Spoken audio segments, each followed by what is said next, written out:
जरा सा एक आदमी धक्का देता है, होश खो जाता है। हमारा होश है ही कितना।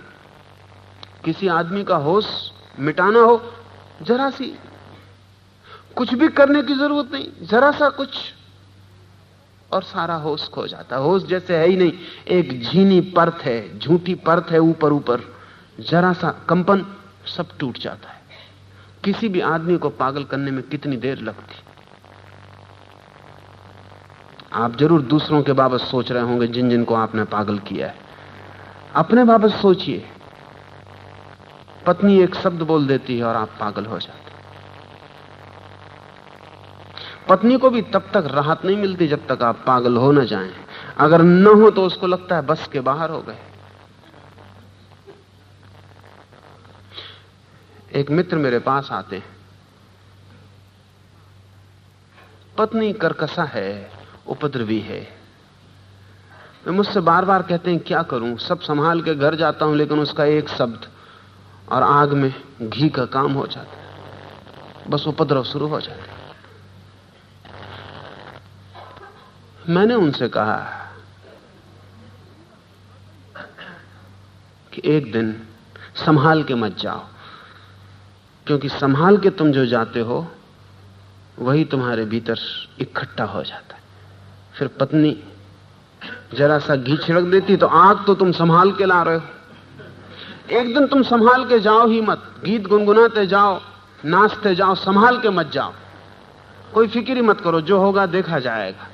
और जब पत्नी कुछ करे, क्योंकि तुमने आज तक बहुत क्रोध पत्नी पे कर लिया, कोई परिणाम तो होता नहीं, कोई हल तो होता नहीं। एक नई तरकीब का उपयोग करो, जब पत्नी कुछ करे तो तुम मुस्कुराते रहना। कुछ नहीं करना, ऐसा नहीं, कुछ नहीं करोगे तो मुश्किल पड़ेगी, तुम मुस्कुराते रहना, ये कुछ करना रहेगा, एक बहाना रहेगा, हंसते रहना। 5-7 दिन बाद उनकी पत्नी ने आकर कहा कि मेरे पति को क्या हो गया। बिल्कुल हाथ के बाहर जाते हुए मालूम पड़ते। उनका दिमाग तो ठीक है। पहले मैं कुछ कहती थी तो क्रोधित होते थे, वो समझ में आता था। अब मैं कुछ कहती हूं तो वो हंसते। इसका मतलब क्या है? उनका दिमाग तो ठीक है। जब उनका दिमाग बिगड़ जाता था तब पत्नी मानती थी कि ठीक है, क्योंकि वो नॉर्मल था। अब ठीक हो रहा है तो पत्नी समझती है कि दिमाग कुछ खराब हो रहा है। स्वभाव था जब कोई गाली दे तो हंसना।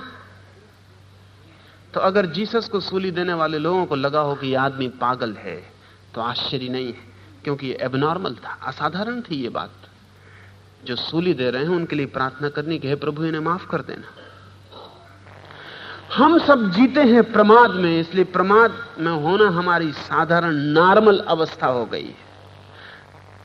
हमारे बीच कोई जरा होश से जिए तो हमें अड़चन मालूम होती, क्योंकि होश से जीने वाला हमारे बंधन के बाहर होने लगता है। होश से जीने वाला हमारे हाथ के बाहर खिसकने लगता है, क्योंकि होश से जीने वाले का अर्थ है कि हम बटन दबाते हैं, उसके भीतर क्रोध नहीं होता।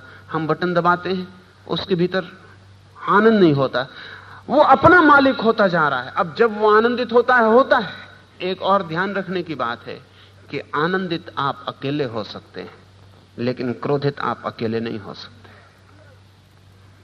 आनंद के लिए किसी की आपको अपेक्षा नहीं है कि कोई आपकी बटन दबाए।